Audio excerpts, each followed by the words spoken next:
देखते हैं ये लोग कितने तत्पर से माता रानी की सेवा में आज साफ सफाई कर रहे हैं अपना। बेलनौती का आज पावन पर्व है। इसी के लिए इस संतोष मामा और गुड्डू मामा, नीतीश मामा देख सकते हैं आज पूरा एकदम साफ सफाई में संतोष मामा छूते जा रहे हैं।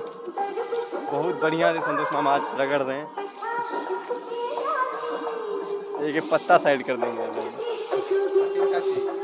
और सचिन मामा बस मुझे दे दो, मुझे दे दो। अरे कोई तो मुझे दो झाड़ू। नहीं, मुझे भागने दो, सॉरी।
लड़की में बहुत कम आदमी बुझाई छो ना आरो मतलब ना सब गुच्छा गुच्छा होय छै यार एबे देखो पूरा बेकार हो छै।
मोबाइल डाउन कर लिया